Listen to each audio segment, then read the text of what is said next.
আসসালামু আলাইকুম সুপ্রিয় শিক্ষার্থী বন্ধুরা, আজকের ক্লাসে আমরা নবম শ্রেণীর বিজ্ঞান অনুশীলন বইয়ের চতুর্থ অধ্যায়ের 51 নম্বর পেজ থেকে আলোচনা করব। এটা হচ্ছে দ্বিতীয় সেশন, এই অধ্যায়ের দ্বিতীয় সেশন। তো এখানে বলা হচ্ছে আগের সেশনে যে বিষয়গুলো নিয়ে আলোচনা হয়েছিল মনে আছে নিশ্চয়। তো বিভিন্ন ধরনের ঘরবাড়ির নিয়ে আলোচনা করেছিলাম, বিভিন্ন অঞ্চলে বিভিন্ন রকম ঘরবাড়ি কেন হয় এই বিষয়গুলো নিয়ে। তো বাসা বাড়ির নকশার বৈচিত্র্যের কারণ খুঁজতে গিয়ে তোমরা নানা দিক নিয়ে আলোচনা করেছিলে, পরিবেশগত দিক, আর এর মধ্যে একটি হচ্ছে পরিবেশগত দিক। এখন ভেবে দেখো কোন এলাকার পরিবেশ কোন কোন বিষয়ের উপর নির্ভর করে, মানে কোন এলাকার পরিবেশ কোন কোন বিষয়ের উপর নির্ভর করে এবং পরিবেশের মূল উপাদান কোনগুলো নিজেরা চিন্তা করে দেখো। তো এটার উত্তরে আমরা চলে যাব। এখন দেখো এটা হচ্ছে 51 নম্বর পেজের যে কাজ সেটা, এই যে 51 নম্বর পেজের এটা। তো প্রশ্নটা ছিল কি, যে ভেবে দেখো কোন এলাকার পরিবেশ কোন কোন বিষয়ের উপর নির্ভরশীল। তো একটি জীবের পরিবেষ্টক এবং প্রভাব বিস্তারকারী সজীব এবং জড় উপাদানের মোট সমষ্টি বা যোগফলকে ওই জীবের পরিবেশ বলা হয়। ঠিক আছে, পরিবেশ কাকে বলা হয় তার সংজ্ঞা আমরা দেখলাম। যেসব পদার্থ দ্বারা পরিবেশ গঠিত হয়, যেসব পদার্থের উপর পরিবেশ নির্ভর করে এবং এদের দ্বারা প্রভাবিত হয় তাকে ওই পরিবেশের উপাদান বলে। পরিবেশের মূল উপাদান হলো তিনটি। আচ্ছা, এই তিনটি উপাদান কি কি? বাহ্যিক, কৃষিজ, আবহাওয়া, মৃত্তিকা এবং সেচ, জৈবিক বিভিন্ন জীবজন্তু, শস্য এবং বৃক্ষরাজি, আর 3 নম্বর আছে সামাজিক, জনসংখ্যা, শিক্ষা প্রতিষ্ঠান। এছাড়াও পরিবেশে আরো চারটি উপাদান রয়েছে, সেগুলো হচ্ছে মানুষ, জীবজন্তু, বৃক্ষরাজ, জড়বস্তু। এসব উপাদানের উপরে কোন এলাকার পরিবেশ নির্ভর করে। পরিবেশের মূল বা গুরুত্বপূর্ণ তিনটি উপাদান হচ্ছে মাটি, পানি এবং বায়ু, যার উপর একটি পরিবেশের সবচেয়ে বেশি নির্ভর করে। তো এটা হচ্ছে এটার উত্তর।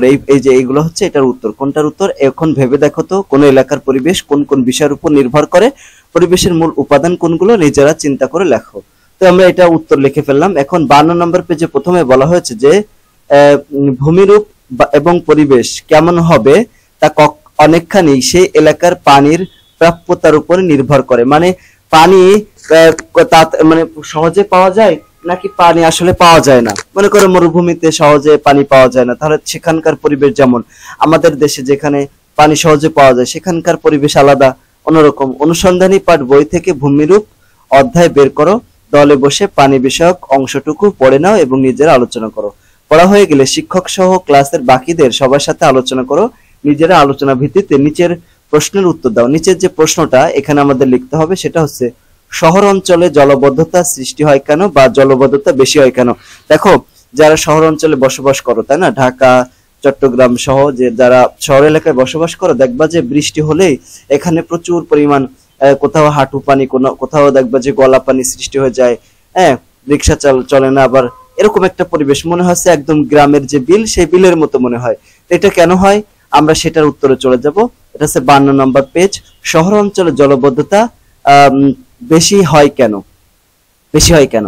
তার উত্তর হচ্ছে, বছরে বিভিন্ন সময়ে বিশেষ করে বর্ষাকালে আমরা বৃষ্টিপাত হতে দেখি। স্থলভাগে বৃষ্টিপাত হওয়ার পর বেশ কিছু সময় পর পর পর্যন্ত কিছু ঘটনা ঘটে। এগুলো কি? এই ঘটনাগুলো হলো, 1 নম্বর হলো উদ্ভিজ্জের পৃষ্ঠস্থ প্রবাহের মাধ্যমে বৃষ্টির পানি গাছের ডাল পালা ভেদ করে মাটিতে পৌঁছা যায়। ঠিক আছে, উদ্ভিদের পৃষ্ঠস্থ প্রবাহের মাধ্যমে বৃষ্টির পানি গাছের ডালপালা ভেদ করে মাটিতে চলে যায়। যারা মানে পৃষ্ঠের উপর থাকে সেগুলা। বৃষ্টির বড় অংশ প্রবাহিত হয়ে নদী বা অন্যান্য জলাশয়ে পৌঁছায়।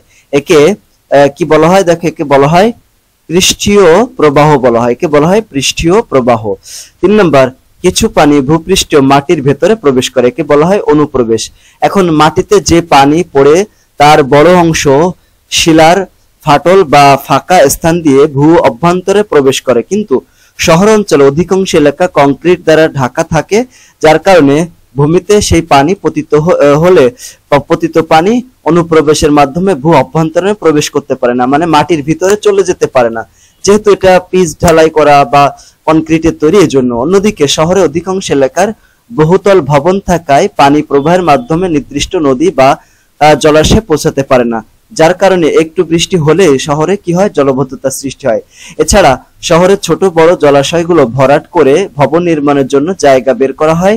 ফলশ্রুতিতে বৃষ্টির পানি প্রবাহিত হয়ে জলাশয়ে পতিত হয়, হওয়ার সুযোগ পায় না, তাই পতিত হওয়ার সুযোগ পায় না, তাই তাই শহর অঞ্চলে জলবদ্ধতা বেশি সৃষ্টি হয়ে থাকে, বুঝছো? এর জন্য আবার দেখো গ্রামের দিকে কিন্তু চারদিকে নদ নদী খাল বিল থাকে, এরকম বৃষ্টি হলে ওই নদীর বৃষ্টির জলাশয়ের যে সৃষ্টি হবে এরকম সৃষ্টি হতে পারে না, কারণ বৃষ্টির পানি হয়তো বা খালে চলে যায় অথবা নদীতে চলে যায়, অথবা এখানে তো কনক্রিট থাকে না, সেখানে একদম মাটি এটা চুষে একদম মাটির ভিতরে চলে যায় পানিটাকে, ঠিক আছে, পানিটাকে নিয়ে চলে যায়। তো এই হচ্ছে কারণ, ঠিক আছে। তা আমরা এটা এখানে লিখবো। তো পরবর্তী ক্লাসে আমরা ইনশাআল্লাহ তৃতীয় সেশন নিয়ে আলোচনা করব। আজকে আমরা এই সেশন পর্যন্ত আলোচনা করলাম। তো আজকের ক্লাসটি তোমার কাছে কেমন লাগলো সেটা কমেন্ট করে জানিয়ে দিও, আর যদি ভালো লাগে তাহলে আমাদের চ্যানেলটি সাবস্ক্রাইব করে ক্লাসটি বন্ধুদের সাথে শেয়ার করে দিও। সকলকে ধন্যবাদ। আসসালামু আলাইকুম ওয়া রাহমাতুল্লাহি ওয়া বারাকাতুহু।